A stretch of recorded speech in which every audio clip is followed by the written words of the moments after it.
Welcome to the deep dive. We're so glad you're joining us today. Yeah, absolutely. We have a really fascinating one lined up. We do. Let me start off by posing a question to you. Okay. How exactly does a global pop icon bounce back from a highly publicized, intensely scrutinized personal reckoning? Man, that is the ultimate question of modern celebrity survival. Right, because when the entire world is watching your private life unravel, do you just hide away? Usually no. Do you release a somber acoustic heartbreak album? Or do you completely rewrite the narrative with pounding bass, blinding lasers, and a Las Vegas residency? I mean, the public square today is just relentless. Navigating a comeback isn't just about putting out a good song anymore. Definitely not. It requires this incredible amount of psychological precision Yeah. and brand management.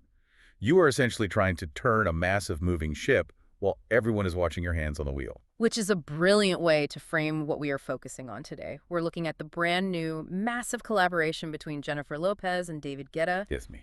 Exactly. It's a track called Save Me Tonight, and it is dropping simultaneously with the kickoff of her revamped Las Vegas residency. It's a huge moment. And we've pulled together a genuinely fascinating stack of sources for you today.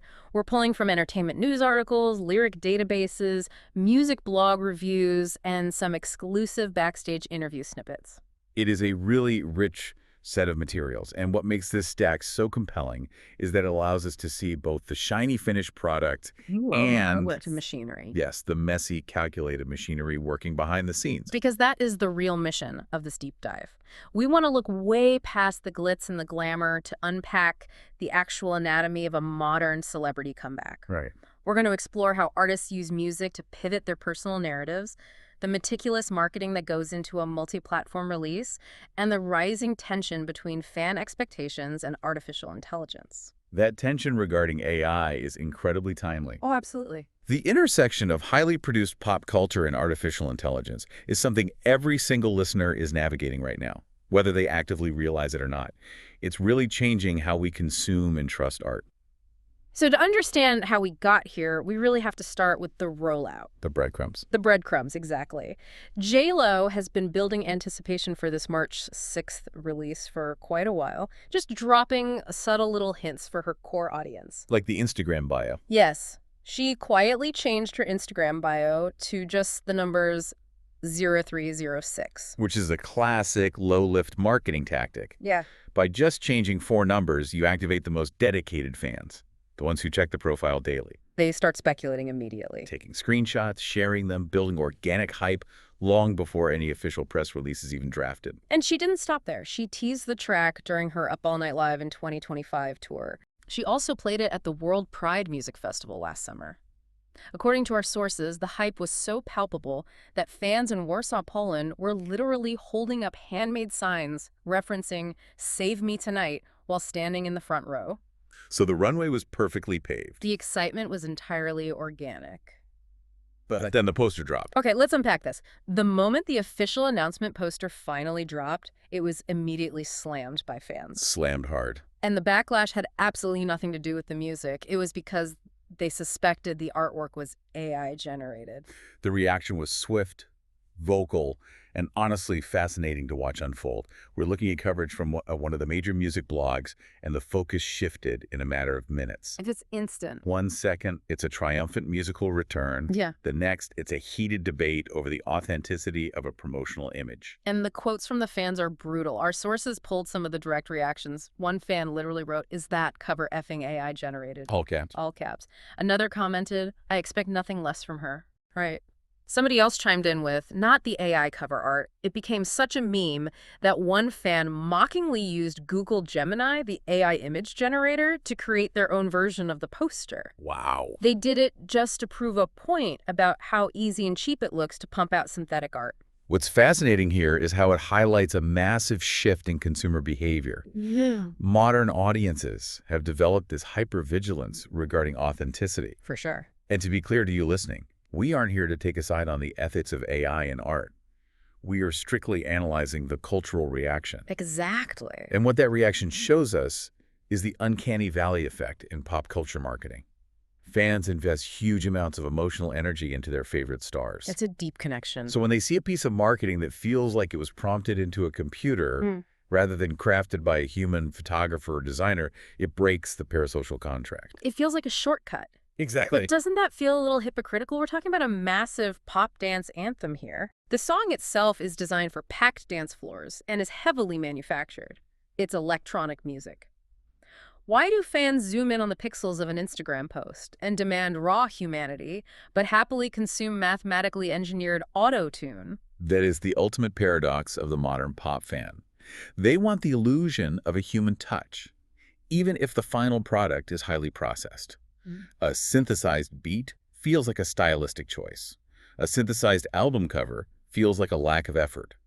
And in the machinery of a multi-million-dollar comeback, perceived laziness is the ultimate sin. It shows us that even with a carefully orchestrated global PR campaign, a single piece of questionable cover art can hijack the entire narrative. Which is the last thing you want when your entire goal is to change the public narrative. And that brings us directly to the emotional whiplash of Jennifer Lopez's recent career arc. Because if we look at what she was doing just last year, the contrast is staggering. We really have to view this new high-energy dance track within the context of her heavily publicized personal life. Let's look at the reporting we gathered. Last year, she released her 2024 album, This Is Me Now. A huge project. It was a sweeping, highly introspective project.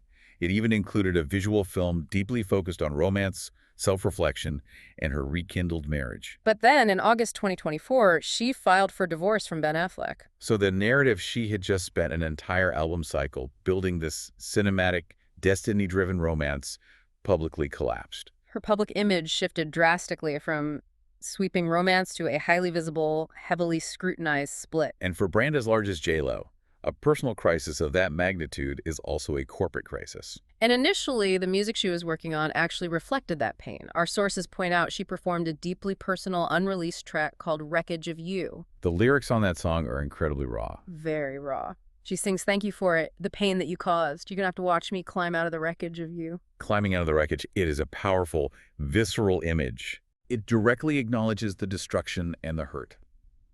It's a defiant stance, but it is undeniably rooted in a place of sadness and recovery. Here's where it gets really interesting. She isn't staying in that wreckage. Not at all. According to an entertainment insider, she specifically wanted to, quote, wash away the stink of that last era with a big dance hit. Wash away this state. Right. And she recently told an interviewer during rehearsals for her Vegas show, "I'm in my happy era." But I have to ask, does the public actually buy that? It is a fast pivot. You go from singing about the wreckage of a divorce to throwing a neon dance party in Vegas? Well, Doesn't that risk feeling like a PR Band-Aid rather than a genuine artistic evolution? it is a massive risk. But wash away the stink is such an aggressive strategic phrase. Yeah. It shows she recognizes that the public has watched her go through this heavy period, and lingering in the sadness doesn't serve her brand anymore. You don't ask the audience to sit in the dark and cry with you indefinitely. You command them to get up and move. Dance music has historically been the most effective vehicle for pop stars to erase a sad public narrative. A high BPM track literally changes the listener's heart rate. You bypass the brain and go straight to the body. Let's actually break down the lyrics of Save Me Tonight to see how that pivot works in practice. We pulled the lyrics from a major database, and the contrast with Wreckage of You is night and day. Complete opposite. She's singing lines like, "I'm chasing the lightning, centrifugal timing," and the main hook is, "Don't know if it lasts forever, but it's now or never, you could save me tonight." One of the music platforms published a great analysis of these specific lyrics. They highlight that the core message centers entirely on urgency. Urgency. It is about living aggressively in the present moment. When she sings about chasing lightning or that centrifugal timing, it represents the hope of spontaneous connection. She isn't promising a lifelong cinematic romance anymore. Exactly. It's just about the electric energy of now. It's almost like she's explicitly telling the listener, and maybe herself, to stop overthinking the narrative. Just feel that four-on-the-floor kick drum, that relentless, steady heartbeat rhythm in house music that physically forces you to tap your foot. It is the exact opposite of the deep, lingering self-reflection she's doing on This Is Me Now. Right. But to achieve that specific euphoric club sound, Yeah. you can't just wish a hit into existence. You need the right architecture. Which is why she didn't just grab any trendy producer. She reunited with David Guetta. A collision of titans. Truly. If you follow pop music, you know these two have a proven track record of absolute monster hits together. They gave us 2009's Fresh Out the Oven, the massive anthem Dance Again, and of course the cultural juggernaut that was on the floor. On the Floor was everywhere. Everywhere. So how exactly does bringing Guetta back into the mix guarantee that this comeback lands? You have to look at the sheer scale of David Guetta's current career to understand the strategy here. Let me run down his recent stats from our sources because they are staggering. Let's hear it. He was recently crowned the world's #1 DJ by DJ Mag for the 5th time. Fifth time. That kind of longevity in electronic music is almost unheard of. The genre moves so fast. It really does. And he just broke his own record, becoming the only artist in history to earn 20 #1s on Billboard's Dance Mix Show airplay chart, 20 number ones. thanks to his recent hit Gone, Gone, Gone. Plus, he is currently balancing massive live endeavors. Like the Monolith Tour. Yes. And to give you an idea of the demand, our source noted that when tickets went on sale for his show at Red Rocks in Colorado, Oh, I saw this. there were 300,000 people in the virtual queue. Anyone who has ever tried to buy highly anticipated concert tickets knows the absolute blood pressure spike of a virtual queue. Now imagine 300,000 people fighting for a venue that holds fewer than 10,000. It's crazy. That is a stadium-level audience trying to cram into an amphitheater. Exactly. And that is on top of his upcoming summer residencies in Ibiza, like his legendary F Me I'm Famous at Ushuaia, and his new Galactic Circus concept. He is a walking juggernaut of modern dance infrastructure. And on the other side of the equation, you have Jennifer Lopez. She remains the only female artist in history to simultaneously hold a #1 album and a #1 film. Think about that dual dominance across industries. She boasts 3 billion with a B at the global box office. She has sold 80 million records worldwide, and she recently dropped the 25th anniversary edition of her era-defining J.Lo album. When you put those two resumes side by side, it stops looking like a simple musical collaboration and starts looking like a corporate merger. A corporate merger, I love that. They're trading off each other's distinct audience demographics to build a foolproof safety net against failure. These are two legacy acts using each other to maintain relevance. Guetta supplies the pulsing modern trance and house credibility. He ensures the track will actually get played by DJs in the clubs of Ibiza and Vegas. Meanwhile, Lopez brings unmatched global pop star wattage. She brings the mainstream media coverage, the massive built-in fan base, and the visual spectacle. It is a brilliantly calculated win-win. And speaking of visual spectacle, that brings us to the climax of this entire rollout. Because the breadcrumbs, the AI poster drama, the emotional pivot, the strategic merger with Guetta, it all culminates tonight, March 6th. Tonight is the nexus point for the entire multi-platform campaign. The single drops simultaneously with the launch of her rebooted Las Vegas residency. The show is titled simply The J.Lo Show, and it's taking over the Coliseum at Caesar's Palace. An iconic venue. And if you were keeping track of the schedule, she is playing dates throughout the month, March 6th, 7th, 13th, 14th, 20th, 21st, 27th, and 28th. But the really clever move here isn't just the live show itself. It's how they are handling the global premiere. The digital stunt. This is where the marketing becomes truly modern. Vegas residencies are inherently exclusive. Not everyone has the time, the budget, or the proximity to buy a ticket and fly to Caesar's Palace. Right. But her team is bridging that gap with a massive simulcast. Tonight, J.Lo is beaming a simulcast performance directly from the Vegas stage to TikTok Live, Instagram Live, and YouTube Live. And in a brilliant nod to that early Instagram bio hint, the broadcast will open with a countdown. Lasting exactly 3 minutes and 6 seconds, a Right. 3:06 countdown to honor the March 6th release date. It is a masterclass in democratizing a very expensive, exclusive experience. She is taking the audience sitting in the velvet seats at the Coliseum and connecting them with millions of fans sitting on their couches around the world, scrolling on their phones. It leverages the psychology of FOMO, the fear of missing out. Exactly. By broadcasting that live countdown, she turns a local concert into a mandatory global cultural moment. And if you are one of the lucky few sitting in that Vegas audience tonight, what would you actually be watching? Based on the reviews from our sources, this show leans heavily theatrical. It isn't just a standard pop concert where she stands at a microphone. Not at all. It blends Broadway-style renditions with her greatest hits, massive choreography, and endless costume changes. It is designed to be the ultimate showcase of her career.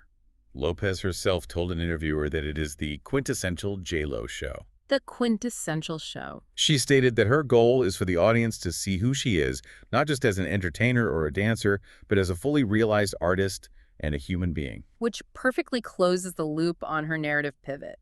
She went from the raw human pain of a highly public divorce climbing out of the wreckage to presenting herself as a joyful, invincible force commanding a Vegas stage in her happy era. It is quite the journey. So what does this all mean? Why should you care about the mechanics of a Jennifer Lopez and David Guetta song release?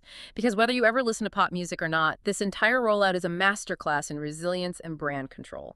It really is. It demonstrates that when you are faced with public turmoil or a collapsing narrative, the most effective strategy isn't to retreat into the shadows and wait for people to forget. You pivot. You aggressively change the frequency. You align yourself with top-tier talent who can elevate your current goals, and you figure out a way to command the global stage on your own terms. If we connect this to the bigger picture, there is a really compelling contradiction at the heart of this entire release that we have to acknowledge. All right, what is it? We saw fans fiercely reject the promotional poster for Save Me Tonight because they suspected it was an inauthentic, AI-generated image. Right, the huge backlash. They felt betrayed by the lack of human touch in a simple marketing graphic. Yet, those exact same fans are perfectly eager to embrace the song itself, a track that relies entirely on heavily synthesized, mathematically engineered electronic dance production by David Guetta. That is a fascinating contradiction. As artificial intelligence becomes increasingly embedded in the actual production, mixing, and mastery of the music we listen to every single day, it forces us to confront our own hypocrisies as consumers. Where will we ultimately draw the line between a manufactured beat that makes us dance and manufactured art that makes us revolt? That is such a fantastic, layered question to leave off on. It's definitely something for you to mull over the next time you are out on the dance floor or just listening to a curated playlist on your morning commute. Thank you so much for joining us for this deep dive. Keep questioning the media you consume, keep looking past the headlines to see the machinery underneath, and we will catch you next time.